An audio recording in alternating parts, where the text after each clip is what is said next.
Here's all the tools you'll need for the 600-mile inspection on the XR. We'll drop them in the description below. Hi, here we are with the XR150. We're getting ready to do the first oil change.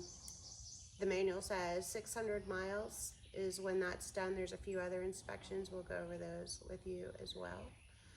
We did do a quick test ride to get the engine warm before we do the oil change. It's always a good idea. And here we go. Here's our bolt. It's a 10mm socket. We're just gonna undo this bolt. And there's, of course I dropped it. That's all right. We'll get that out.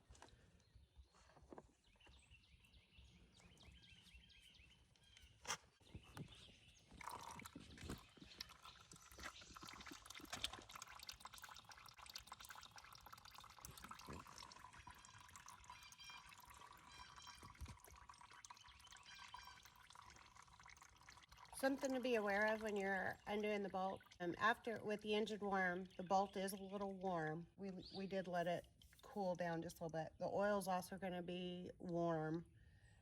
We're gonna let the oil drain for 5 minutes, and then we'll come back and finish it up. After you think the oil's done draining, it's a good idea to set the bike straight up. There is gonna be oil that's left in the bottom there, so if you set the bike straight up, you can get the rest of the oil out of the bike. Okay, just to show you the residual oil, I'm going to show you what happens. We're going to stand the bike up straight, and we should have some residual drain out of the bottom there. Yeah, there we go.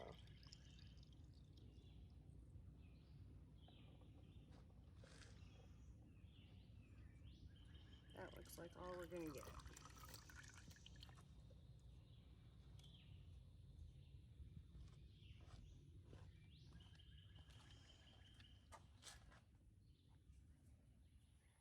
Oh, we just finished putting the engine oil drain bolt back in to the XR150. We do not have the actual torque spec. There's some conflicting information, like everything that's been put out there on this bike. So we just tightened it to what we were comfortable with. We're trying to acquire a service manual, but we haven't been able to do that yet. So unless we actually see it, we're not going to pass that information on to you. If you're doing your oil change on your own, just do what you're comfortable with or what your dealership recommends. So I had to move the bike into the shade. It is getting really hot here in the south, and I'm sweating, and that's not a good situation. So here we are in the shade. One of the things I want to show you how to do is how to check the oil properly. This is per the manual for the XR150. So right here is the oil dipstick. We're going to unscrew it. Oh, don't drop it. We don't want to get that dirty. So we're going to pull this out. We're going to make sure it's nice and clean. Make sure the O-ring is still there.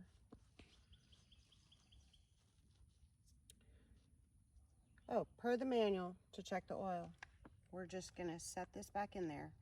We're not going to screw it in. We're just going to lay it right there. Then what we're going to do is we're going to pick the bike up vertical.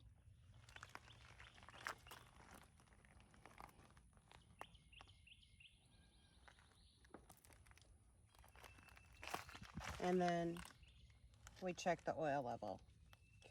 Now anywhere in this hatch mark area will be appropriate. The higher is probably better. We're getting ready to go on a long trip, so we're going to make sure this thing is topped off.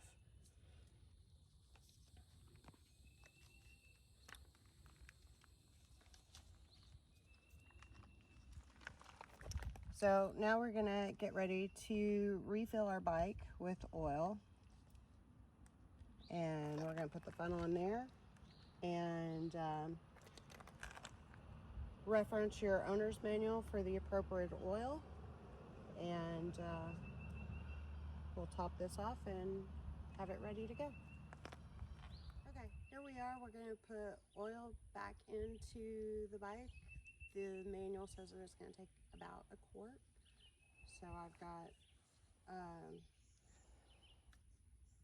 on the side of the oil can here, we bought a big jug of oil, but on the side here there's measurements, so I know about where I need to stop, and then we'll just fine tune from there.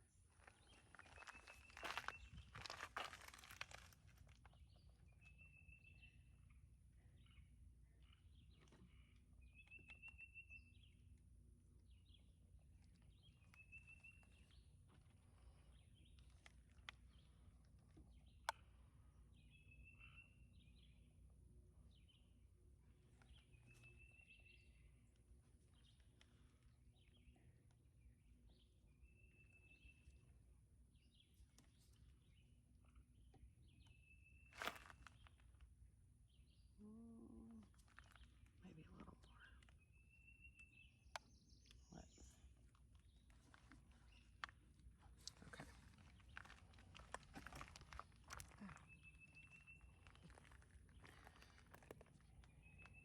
Okay, so I put what I think might be the right amount.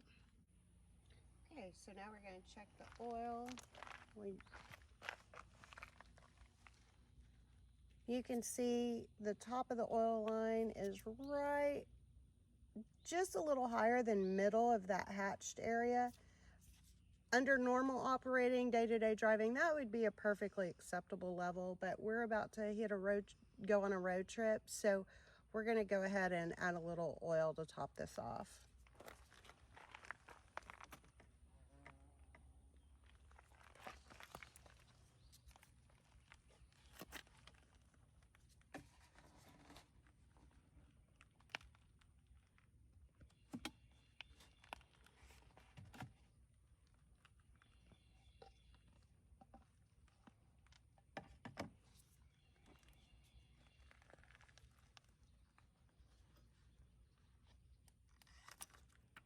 Okay, we're going to do the same procedure over. No? Okay. All right, so we're just going to recheck, see how I did adding the oil. So we'll stick the dipstick back in there, prop the bike up, upright, and see what we have. And it is right there at the top of the hatch mark, so perfectly full. Gonna make sure the dipstick is nice and clean again, make sure the O-ring is there, make sure the opening is clean and free of any dirt or debris. Put the dipstick back in and tighten it down. And there we go, we're good to go. If you're not familiar with oil changes, another good thing to do is to, after you have done your oil change, go ahead, start the engine, let it run for just a few seconds. We'll turn it off, we'll wait 2 minutes, and then we will take a reading on the oil level again just to make sure that we have what we need in there.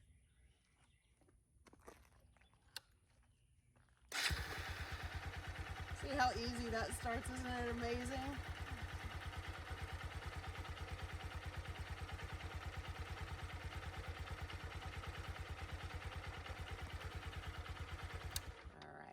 That's all it takes. Okay, we just ran the bike. We're going to retest the oil. After 2 minutes, it gives the oil time to drain back down into the oil sump.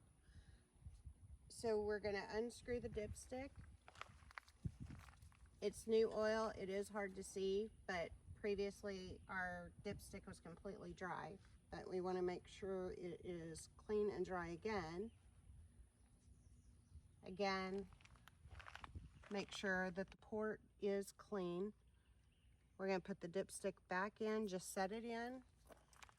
We're going to set the bike up vertical. put it back down and then retest the oil level on the dipstick.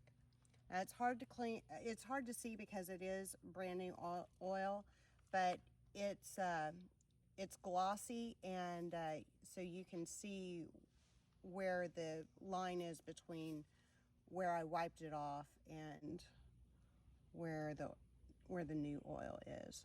So that's pretty perfect. So we're gonna put the dipstick back there in the oil sump and tighten it down. And that's it. Hey everybody, just wanted to add one thing to the oil change. It's important you know what oil you're putting in your bike. We've got the owner's manual for these, and it calls out specifically JASO, or JASO as we call it. It's the Japanese Automotive Standard Organization. And they call out for a MA spec. Standard 10W30 is the weight classification of the oil, and the API classification is SJ or higher. Those oils are specifically made for wet clutch applications, which most motorcycles have. So I just want you to be sure, just don't go grab any oil from the auto parts store because it may or may not be wet clutch approved. So just be sure you research all of that and get the correct oil for your bike so you don't burn your clutches up. Hey everybody, we just got the side plastics, the seat, and the fuel tank off the bike. We're doing the 600-mile service slash inspections on the valves. So we've shown you how to get to this point, but we have not shown you how to remove the valve cover off of the machine. This bracket right here holds this this hose on. You can pull it out of here, but it's much easier to remove the valve cover if you just remove this in the first place. So just leave it attached in here and remove the 10mm bolt, just like that.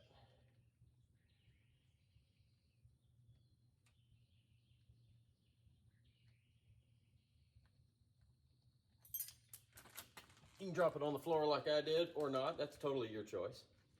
Just keep track of your hardware.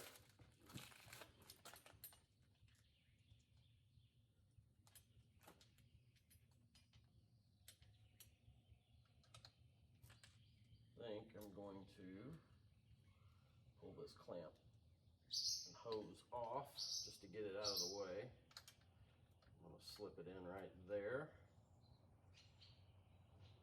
Hopefully that's out of the way enough for us.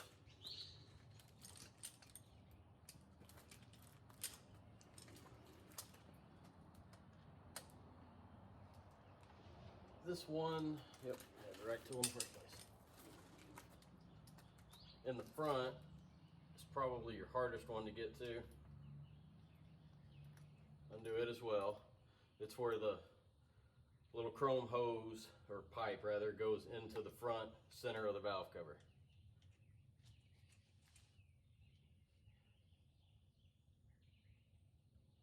Just a 10mm bolt that holds it in as well.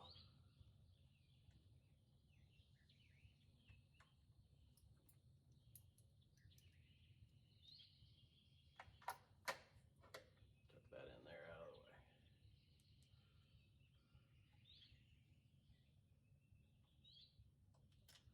You want to clean all of this as best you can before you take it apart, which I already did off camera.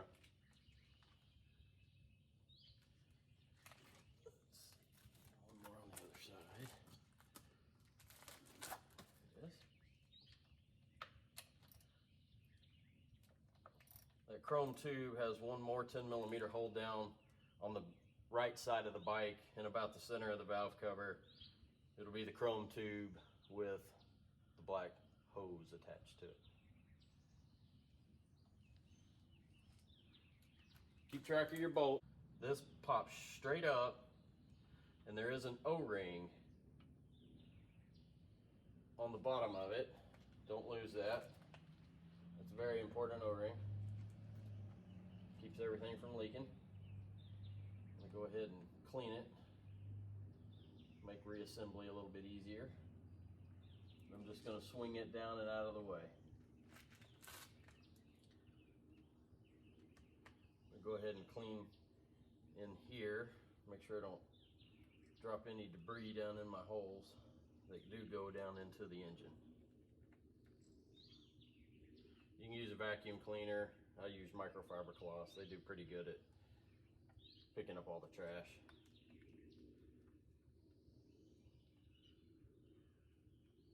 Okay, that looks pretty darn clean right there. Then we're down to just two of the 10mm bolts right here that attach it. And one thing I want to mention to you about these are where everybody mess up. When they go to reassemble these, they're going to over tighten them, and you're going to strip the threads out in your cylinder head. That's really bad. You want to be very careful with those. All you really are trying to do when you're reinstalling them is putting them in. You're tightening them up until they stop. When they stop and they feel like they just started to get tight, that's as tight as they need to be. Torque on them, we'll have to look up. I don't have it off the top of my head, but the O-ring seals it. All you really want to do is run them down until they bottom out and stop. If you go too far or over tighten it, you will damage your engine and it will be expensive to fix.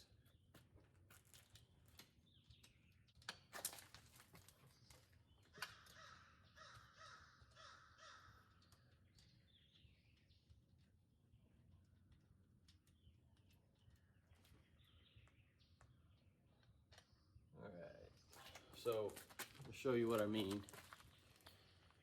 On these, here's your sealing washer, and you will want to tighten the threads until they hit the bottom. You'll feel it as it's going. You know, you'll get just a little resistance when it hits the washer, but you can usually tell when it stops. And when it stops, you stop.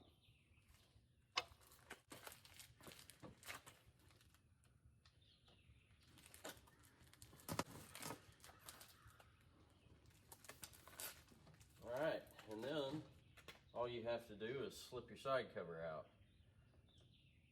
It may be a little stuck just from the rubber components. Wiggle it side to side until it comes up. And might have to pull your wiring harness up a little bit in order to sneak it out of there. I'm going to try to pull it out on the right hand side. Just hung up on my wiring harness is all.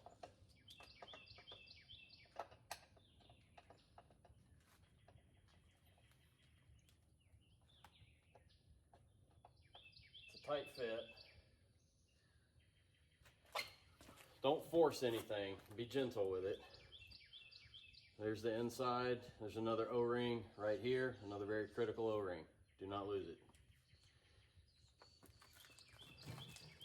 I'm going to give you a quick view of the inside. You've got your cam that runs across right here. This is your cam gear, that's your cam chain. It operates your rocker arms, which in turn push down on your valves. So the gap that we're looking to set or to check in this case is right here between the valve and the rocker arm.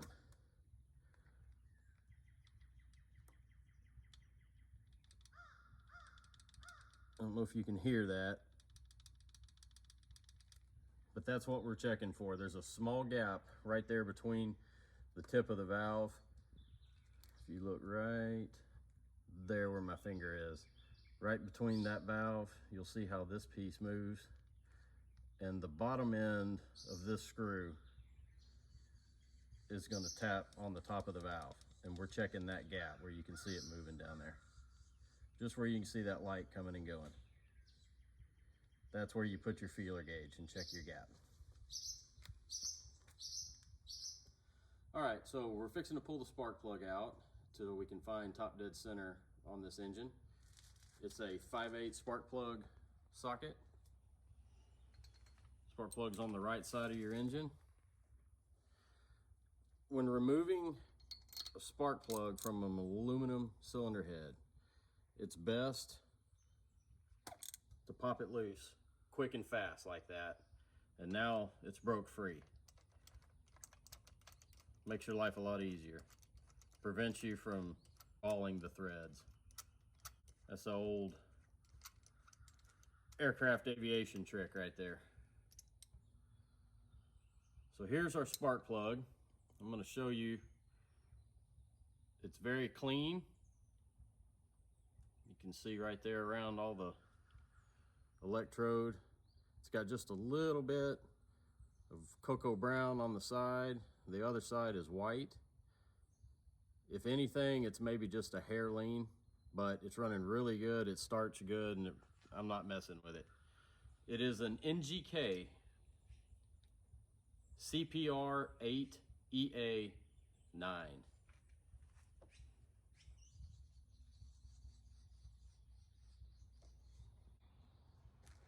All right, so we just got the spark plug out on the other side.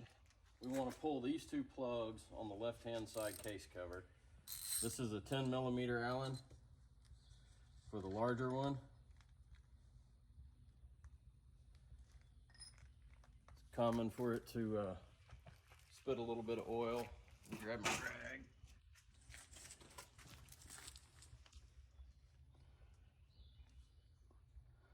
Try to absorb the oil out of the threads there so it doesn't just make a mess. And then the top smaller plug is a 6mm. They both have O-rings on them, as you can see.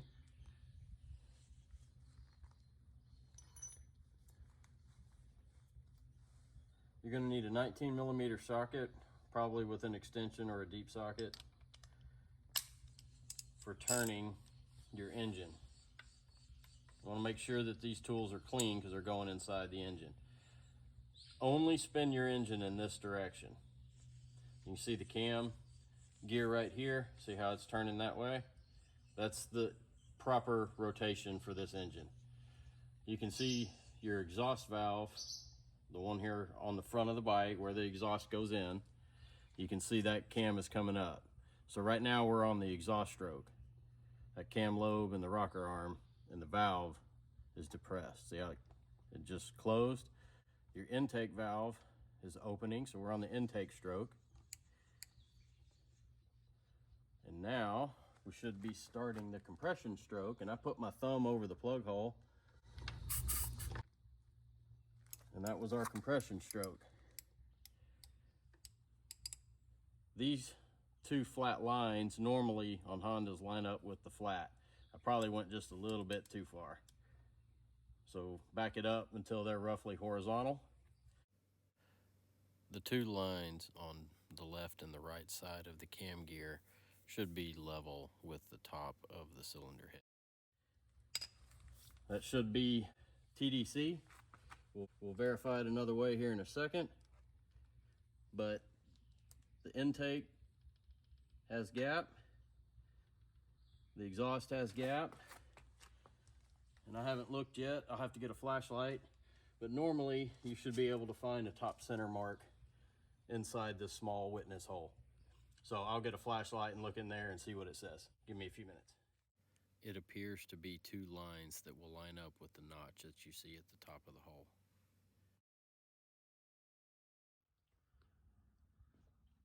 All right, so got my specs and got the feeler gauges set up.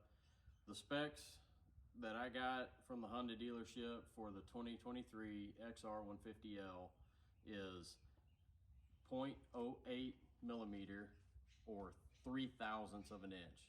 3/1000ths is 0.003 of an inch. And that's for your intake side. That's the valve closest to the seat. On the front side, you have the exhaust valve. The specs for that one are 0.12 millimeter or 5/1000ths. 5/1000ths again would be 0.005 of an inch. So if you take a look right here, I'm going to show you where and how to check your clearances. All right, so here's your carburetor. Here's the back of the bike. This is your rear valve. This is your intake valve. You can see a gap possibly right there. So what we want to do is hold this rocker arm up, and we're going to slip it right between the valve and the tip. And that's the gap that we're checking for. We have no free play. It slides in and out with just a slight amount of drag. That one's good. Same with the front one, which is our exhaust. I've already got it slid into place. This one's a little tricky. Straight feeler gauges do work for this. So that one's the same. It's in, no slack. A little bit of drag in and out. Those valves are good. We've done our check on the valves. We do not need to adjust them. We're in good shape on this particular bike.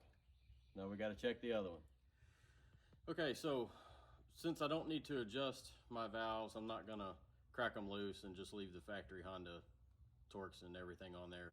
What you would do, I want to explain that while we're in here, is you would loosen this jam nut. It's a 10mm nut.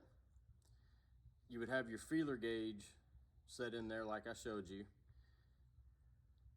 You would tighten or loosen depending on what your situation was. Typically they're always going to be loose. So you would normally tighten this little stud right here, and you can use your fingers most of the time, little pair of needle nose pliers to hold it, whatever you need to. Adjust it to where you have that slight amount of drag, but there's no up and down play. You shouldn't be able to hear it or feel it moving when you have your feeler gauge in there. Hold it with a pair of needle nose pliers right on the top and tighten down with a boxed end 10mm wrench. You want to get it snug but not overly tight, and I'm sure there's a torque spec for it, but I do not have it in front of me, so I can't give that to you. Anyways, that's all there is to adjusting your simple tappet type valve system on this. That's adjusting your lash, as you may hear it referred to, or valve clearance. All right, so we're done with our valve checks, clearances, and adjustments if needed. Again, on our bike, we didn't need it. The only thing that I've done off camera was put these two plugs back in. Just be sure that they're clean and both the O-rings are on them. Again, it's 6mm here and 10mm Allen for that one. So I'm getting ready to put the valve cover back on the cylinder head. The gasket is in all the way. It is a rubber gasket. It is reusable. As long as it doesn't leak, you don't have any issues. So these are new bikes. They're still in good condition, still pliable and thick, not hardened or anything. Again, make sure you have your O-ring here. There's another O-ring right here. Be sure that O-ring is on there as well. It goes on like this. The hole for the front goes in the front. There's a little bit of grit down in here on both of these. Get those cleaned out. Okay, now we're in good shape. All right. So again, this bolt here is facing the back. This hole is facing the front. A little tricky to slip in.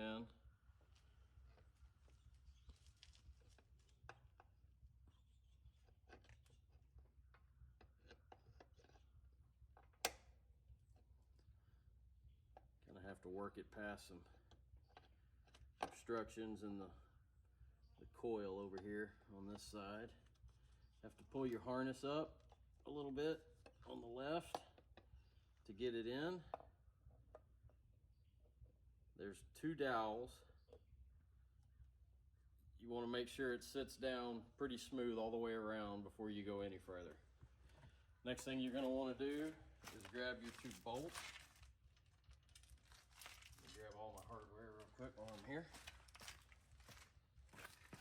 These two bolts right here, you want to make sure that they have the O-rings and that there's no debris on them. That one's good. They are the same, front and rear does not matter. Start them by hand. Make sure they go down roughly flush. Make sure you do not cross thread them.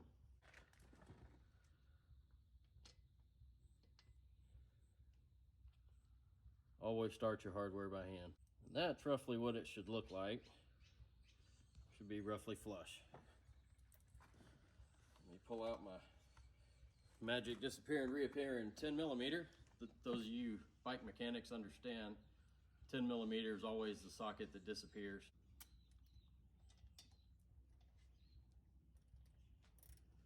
You want to tighten them down evenly.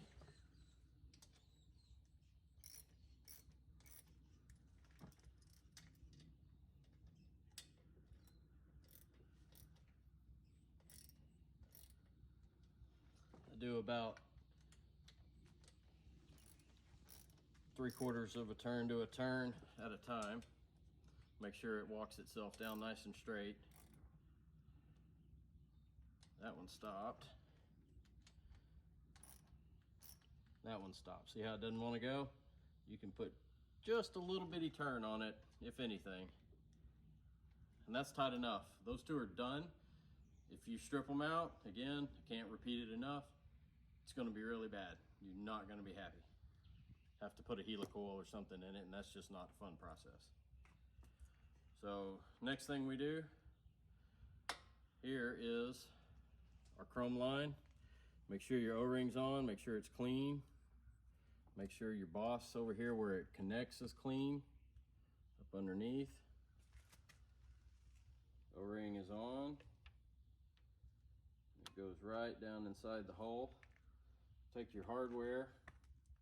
I've found it's easiest to start this one first.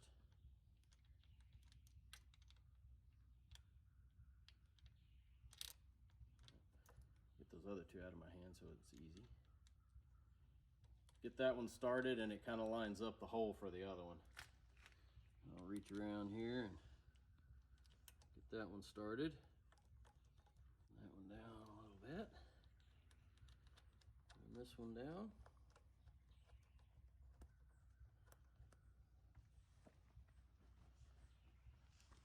Get my wrench again.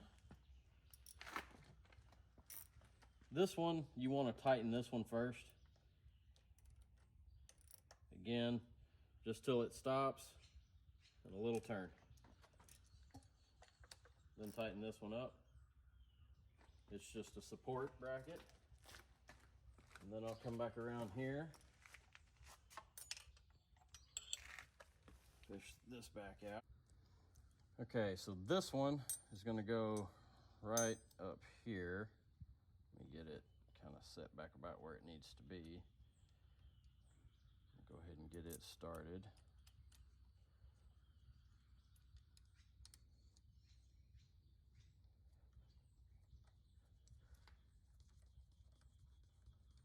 For you up and coming mechanics, always run your hardware down by hand first. Make sure you don't get anything cross-threaded.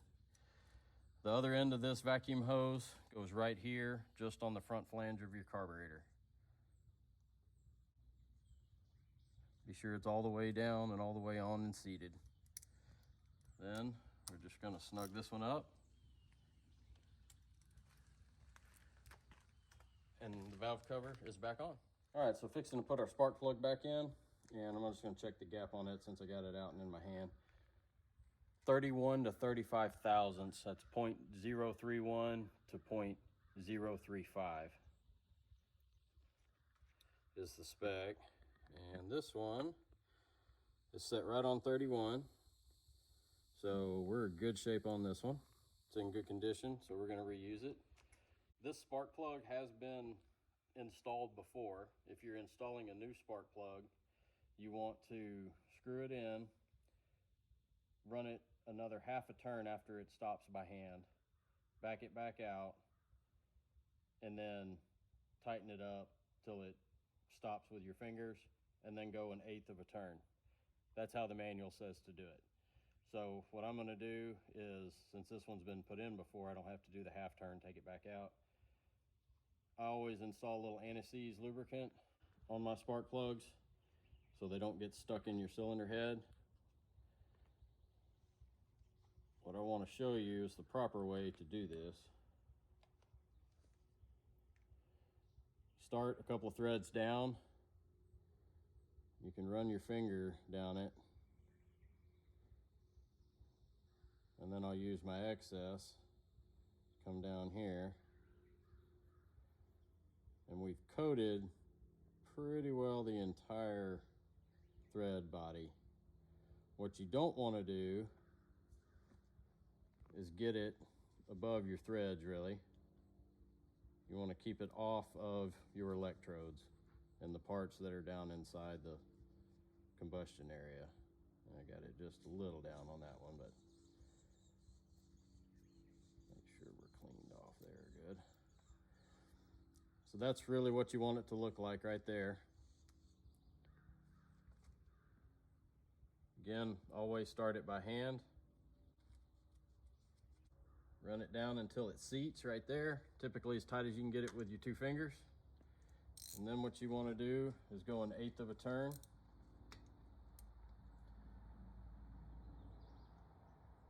About right there. That's good and tight. Put your boot on, you'll hear it click. Listen to this. Push it all the way down, you'll hear it click. That's a good tight connection. That's all there is to it. Good luck. Hope you guys enjoy your bikes. If you guys like our videos, please like, share, and subscribe. And if you want to check out a little more information about us, you can check us out on our website. It's www.mishmashmoto.com. And we'll try to put the links in the bottom of the comments as well. And we appreciate you guys. And if y'all have any questions or comments, give us a shout and we'll try to help you out as best we can. Hey everybody, just wanted to go over the engine idle speed on these XR150Ls. This screw right here on the right hand side of your bike, inside the plastic cover there, that's your engine idle speed. So these don't really need to be messed with.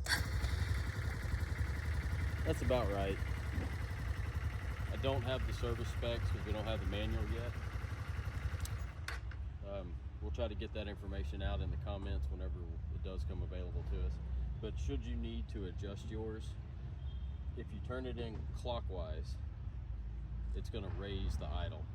If you turn it counterclockwise, it's going to lower your idle.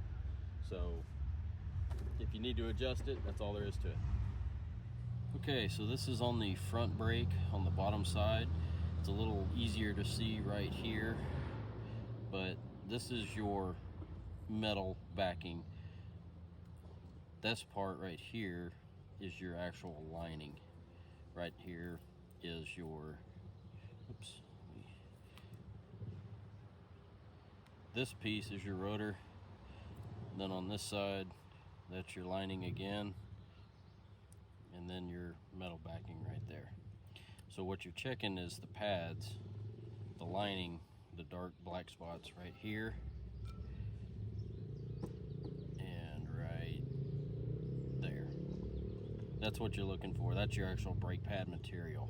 So what you don't want is, you don't want it into the steel backing plate. Okay, so on the rear brake it's drum, and what we're checking for is wear at the moment. So this is basically a rubber rock protector. It keeps rocks out. Just pull this back and just slide it up.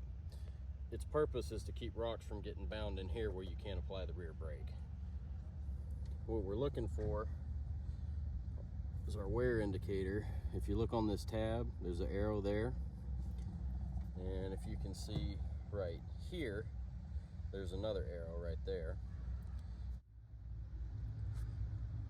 So you want to make sure that this arrow does not pass or go past the other arrow. And ours does not. Put this back on, lower it down, tuck it in the hole, pull it to the front a little bit, and just poke it down in there so you keep your rocks out. That's all there is to it. All right, so next thing we're going to check is our clutch free play. The way that you do that is push your lever all the way forward. You'll have a piece of paper or something or a ruler up under here. Hang on, bear with us. Should have taken video of those guys driving by. All right, so ideally you'll have a piece of paper and a marker so you can mark it, or a ruler, however you want to do it. So I usually just put a ruler under here, push the lever forward, measure on the front face of this knob right here, and then gently pull it back until you feel the cable get tight.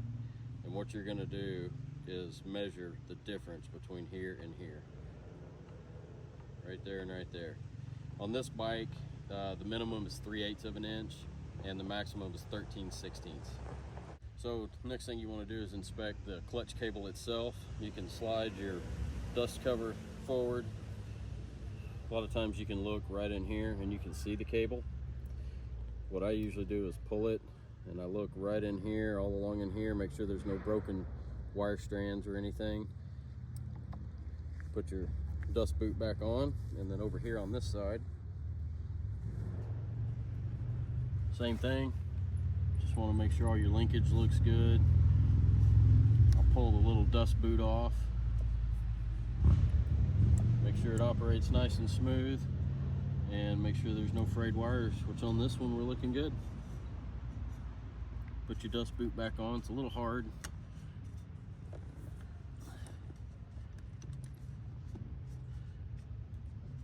I hope I can get it back on there. Sometimes it's tricky. There we go. Got it back on. That's all there is to it.